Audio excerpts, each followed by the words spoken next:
Thank you.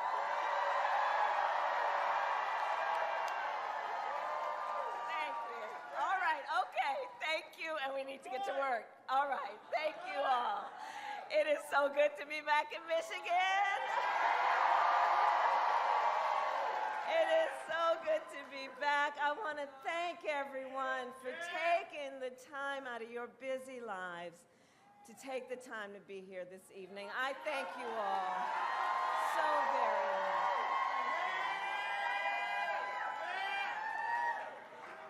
Can we please hear for Senator Stabenow, who was here earlier? County Executive Dave Coulter. Representative Stevens, who we need to elect to the United States Congress. And let's send Representative Slotkin to the United States Senate. Because we need them in D.C. We need them in D.C. I also want to thank all of the leaders of the Arab American community who are here.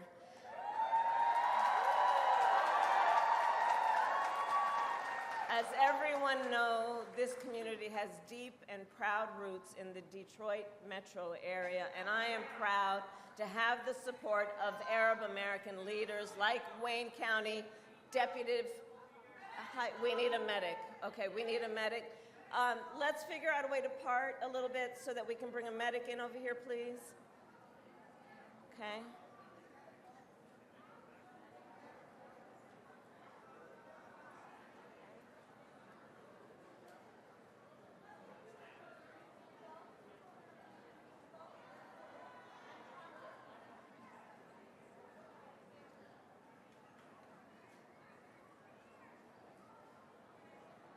Okay, it looks like we need a medic over there too. Is that what we're saying? Okay. Okay. We got a lot of folks in here. It's a little warm. Let's just make sure we're looking out for each other, okay? Lots of folks. Okay. Are we okay? Okay. All right, it looks like we're good. We're okay? All right. Okay. Thank you. And always to our first responders, thank you for your work. So as I was saying, our Arab American community has deep and proud roots in the Detroit metro area, and I am very proud to have the support of Arab American leaders like Wayne County Deputy Executive Assad Turfi,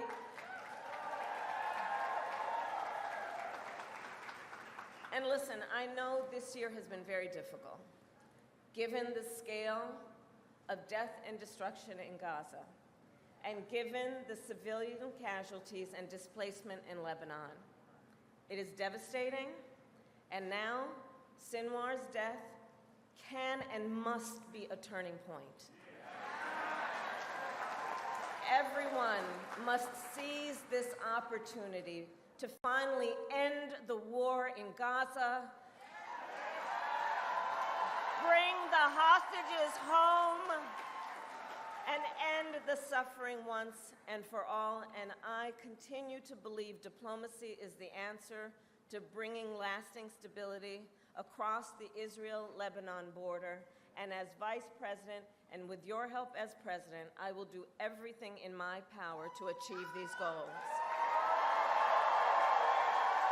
and work toward a future with security and dignity for all people in the region. So thank you all. And Michigan, listen, we got 18 days to get this done.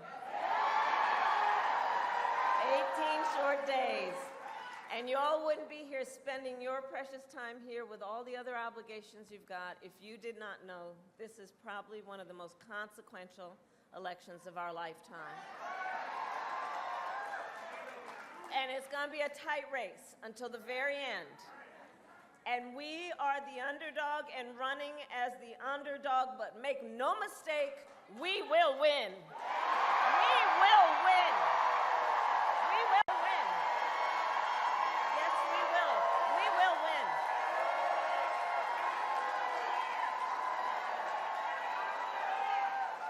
And We will win because we understand, and we will win because we understand what is at stake. This election is about two very different visions for our nation. One, Donald Trump's that is focused on the past, and the other ours that is focused on the future.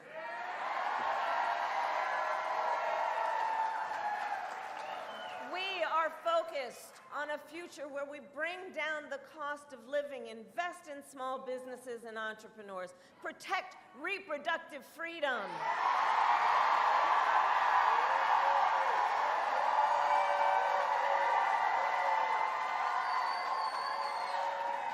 That is in the future that we are fighting for. But as you all know, that's not what we're hearing from Donald Trump. Instead, it is the same old tired playbook. He has no plan for how he would address the needs of the American people. No plan. Can I hear it again? No plan. And he is only focused on himself. And now, check this out, he is ducking debates and canceling interviews.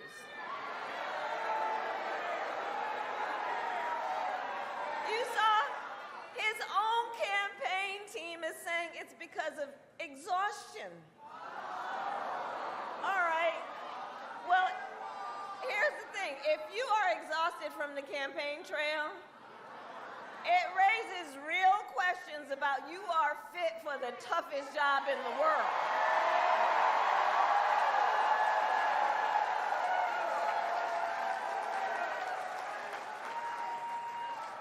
And so, folks, for these reasons and more, it is time to turn the page. Let's turn the page. Because America is ready to chart a new way forward, ready for a new and optimistic generation of leadership that is all of you, is all of us, which is why Democrats, Republicans, Independents are supporting our campaign. In fact, you may have seen earlier this week, over 100 Republican leaders from across the country joined me on the campaign trail, including some who served under Donald Trump's administration. Because, you know, they know him best. They understand what's at stake. And I believe Americans want a president and deserve a president who works for all the American people. All the American people.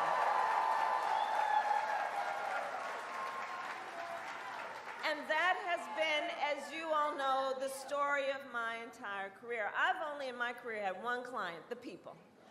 One client. As a young courtroom prosecutor, I protected women and children. As Attorney General of California, I fought for students and veterans who were being scammed by those for-profit colleges.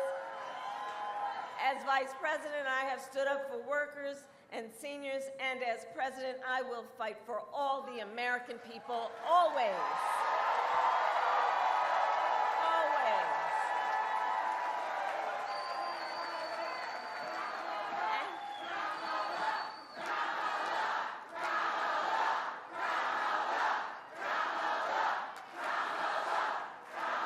And together, us and you, we will together. Like, I want you to shout your own name for a minute. Let's do that really quickly. Shout your own name for a minute. That's what I'm talking about, because it's about you. It's about your family. It's about you. That's what I'm talking about. That's what I'm talking about. Because together, we will build a brighter future for our nation together. Together. A future where we build what I call an opportunity economy, so that every American has an opportunity to own a home, buy a car, build wealth, start a business. Right? Under my plan, we will deal with things like bringing down the cost of housing. We will help entrepreneurs start and grow a small business. Do we have any small business owners here? Yeah. Our small businesses are the backbone of America's economy. My plan will expand Medicare to cover home health care for seniors. And look, as with so many of the issues that are priority issues for me, including small businesses, the issue of home health care, look, I'm going to just go off script for a moment. So when my mother was sick, I took care of her. And for anyone here who has or is taking care of an older relative, you know what it is. It's about trying to cook something that they feel like eating. It's about trying to put some clothes on them that won't irritate their skin, right? It's about, from time to time, trying to figure out what you can say that will bring a smile to their face or make them laugh. It's about dignity. It's about dignity. And here's the deal. When you look at everyone who is doing that, and then you look at what we call the sandwich generation, which are people who are raising your young children and taking care of your parents, it's a lot.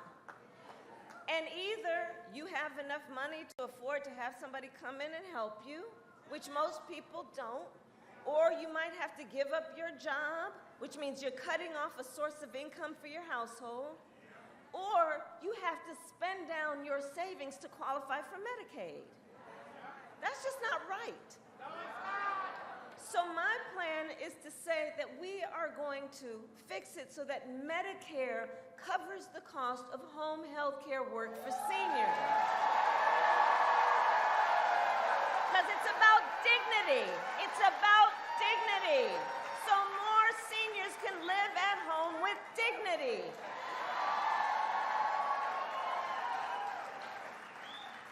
Our plan will lower costs on everything from health care to groceries. I'm going to take on corporate price gouging like I've done before. I'm going to do it again.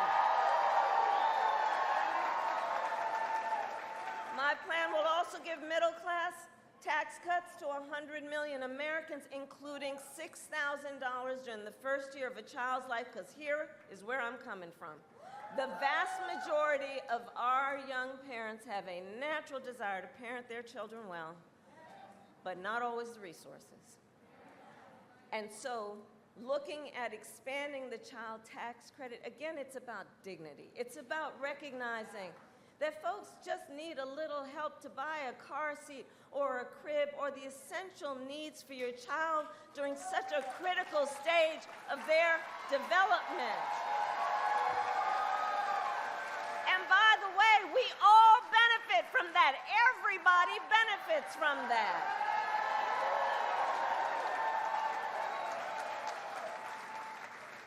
So these are just some examples of our plan, and all of that to say, look, I will always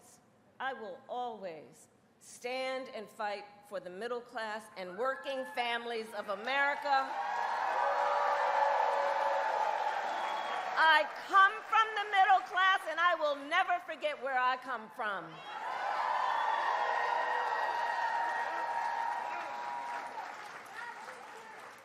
My plan also invests in American manufacturing and innovation. And I will make sure America, not China, wins the competition for the 21st century.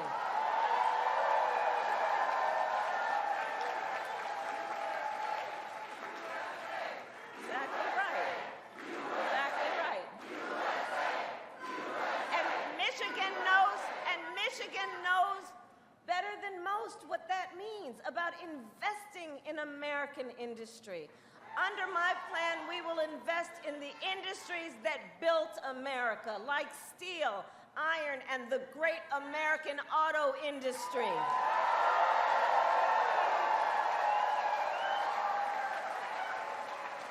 And contrary to what my opponent is suggesting, I will never tell you what kind of car you have to drive. But here's what I will do. I will invest in communities like Oakland County and Detroit.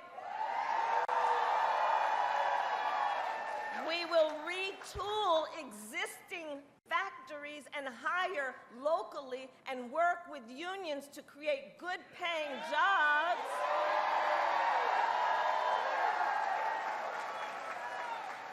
Including, by the way, jobs that do not require a college degree, because this is how I feel. Look, this is how I feel about that. We all know a college degree is not the only measure of the skills and experience of a qualified worker.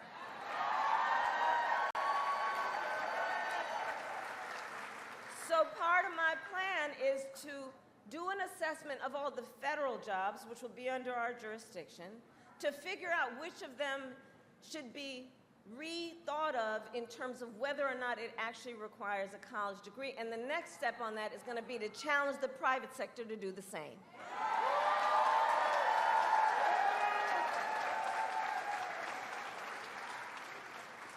I will also protect the pensions of union members and retirees.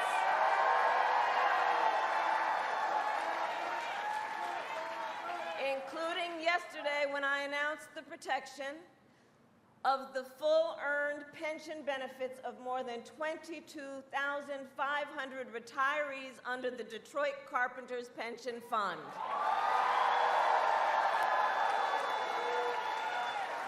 Because back to the point about dignity, I understand the dignity of work, and I understand the importance of having dignity in your retirement.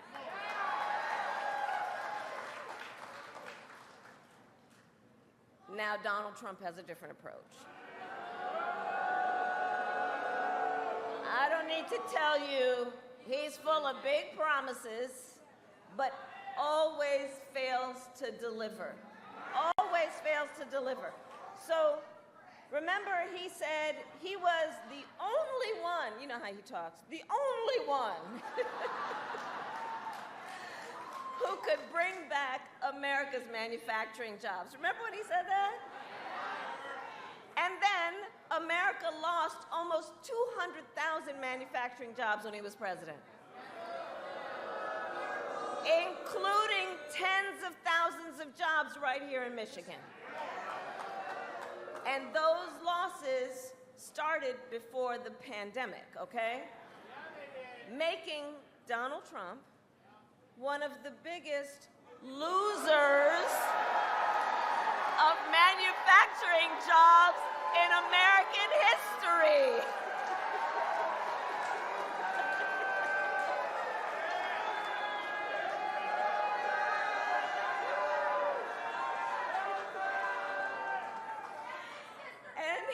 And his track record for the auto industry was also a disaster. He promised workers in Warren, you remember, he promised workers in Warren that the auto industry would, and I'm going to quote, not lose one plant during his presidency. Then, American automakers announced the closure of 6 auto plants when he was president, including General Motors in Warren and Stellantis in Detroit. Remember that? Thousands of Michigan auto workers lost their jobs. And Donald Trump's running mate, you know, because the position was vacant and he had to fill it, right? You know, for the young people here, you know when you go for an interview and you sit down at the interview and you ask the person who's interviewing, why is the job vacant? So Donald Trump's current running mate recently suggested that if they win, they would threaten the Grand River Assembly Plant in Lansing. The same plant that our administration protected earlier this year, saving 650 union jobs.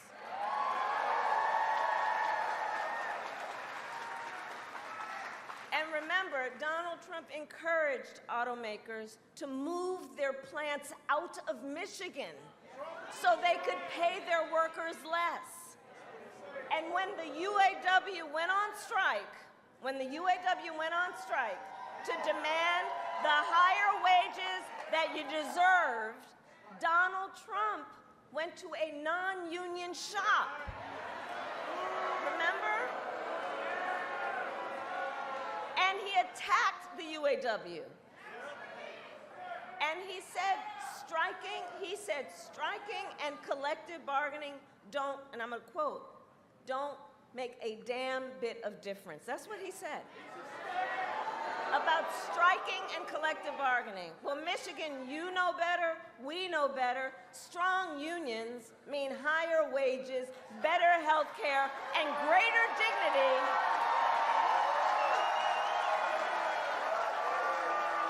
for union members and everyone else.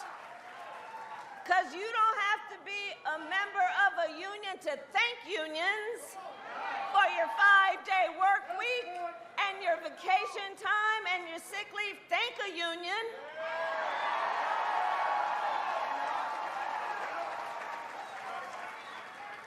Which is why, when I am president, with your help, I will sign the PRO Act into law and make it easier for workers to join a union and negotiate for better pay and working conditions. And now, Donald Trump is making the same empty promises to the people of Michigan that he did before, hoping you will forget how he let you down the last time. But we're not falling for the okie doke. No. And we won't be fooled. Just for example, Google Project 2025. Which I still, by the way, find it fascinating to think that they actually put that in writing. I mean, they put it in writing, they published it, they bound it, and gave it out, right? And here's the thing. To read it is to know. It is a detailed and dangerous blueprint for what he will do if he is elected president. Donald Trump will give billionaires and corporations massive tax cuts, cut Social Security and Medicare, get rid of the $35 cap on insulin for seniors that you all helped us get, make it easier, he will make it easier for companies to deny overtime pay to workers. And he intends to impose what I call a Trump sales tax, which is at least 20%, if not more, of a tax on everyday basic necessities, which economists have estimated will cost the American family an additional $4,000 a year. And if that weren't enough, on top of this and all of this, he plans to end the Affordable Care Act. And he has no plan to replace it.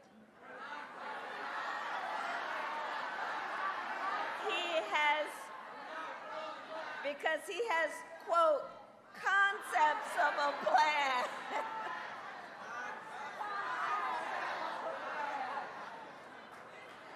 So you all have heard me say, you know, I think Donald Trump is an unserious man. And the consequences, if he were to ever get back into the White House, are absolutely dangerously serious. Because think about it. He's going to threaten the health insurance coverage of 45. Okay, so here's the thing. Here's the thing about that. The courts are going to take care of that. We're going to take care of November. How about that?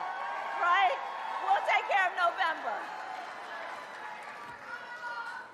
But again, concepts of a plan. So think about it in terms of the serious nature of this. He's basically threatening the health insurance coverage of 45 million Americans based on a concept and taking us back to when you remember insurance companies could deny people with pre-existing conditions. You remember what that was? And that's why we are not going back. We are not going back. No, we are not going back. We will move forward. We will move forward. Because ours is a fight for the future. Ours is a fight for the future, and it is a fight for freedom. Like the fundamental freedom of a woman to make decisions about her own body and not have her government tell her what to do. And we remember how we got here, right? Donald Trump hand-selected 3 members of the United States Supreme Court with the intention that they would undo the protections of Roe v. Wade, and they did as he intended. And now check this out. In America, 1 in 3 women live in a state with a Trump abortion ban. Many with no exception even for rape and incest, which means you're telling someone who is a survivor of a violation to their body that they have no right to make a decision about what happens to their body next? That is immoral. Immoral. And let us agree, one does not have to abandon their faith or deeply held beliefs to agree the government should not be telling her what to do with her body. Not the government. Not the government. No. If she chooses, she will talk with her priest, her pastor, her rabbi, her imam, but not the government and some folks up in a state house telling her what's in her own best interest. And so here's my pledge to you. When Congress passes a bill to restore reproductive freedom nationwide, as President of the United States, I will proudly sign it into law. Proudly sign it into law.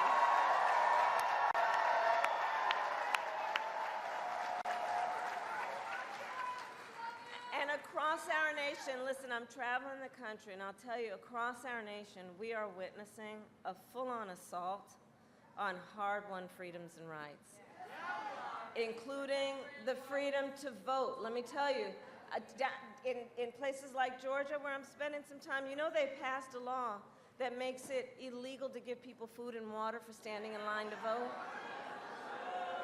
Yeah. I mean, the hypocrisy abounds. What happened to love thy neighbor?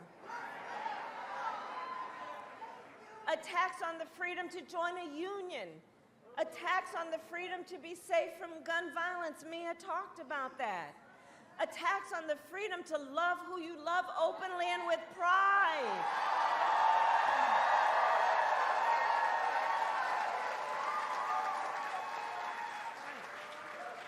So I say all that to say what you know, which is again why you are spending your precious time here. There is so much on the line in this election. And this is not 2016 or 2020. The stakes are even higher because remember, a few months ago, the Supreme Court of the United States basically told the former president that he is effectively immune from doing whatever he does in office.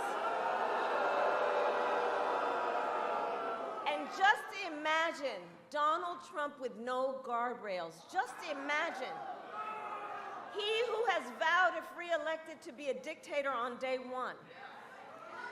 He who calls Americans who disagree with him the enemy from within. You know where that language comes from? And says that he would use the military, the American military, to go after the American people. He who has called for the, quote, termination of the Constitution of the United States of America. And let us be very clear.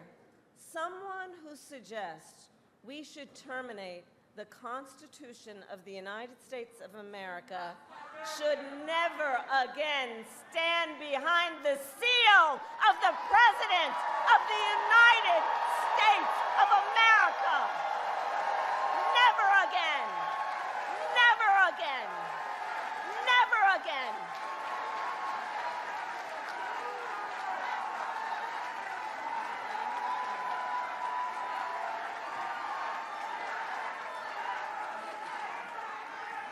So we are not going back, and so this is how we're going to make sure we don't go back. Okay, so here, let's get to the business then.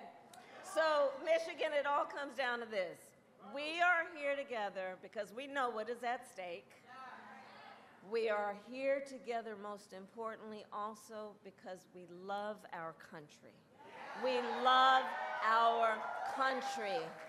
And I do believe it is one of the highest expressions and forms of love of our country and patriotism to then fight for the ideals of our country and to fight to realize the promise of America. So, election day is in 18 days, okay? And here in Michigan, early voting starts on Saturday, October 26th, 1 week from tomorrow. If you live in Wayne County, you can vote in person. Even sooner, early voting in Detroit starts tomorrow. Okay? So now is the time to make your plan to vote. And if you have received your ballot in the mail, please do not wait. Fill it out tonight and return it.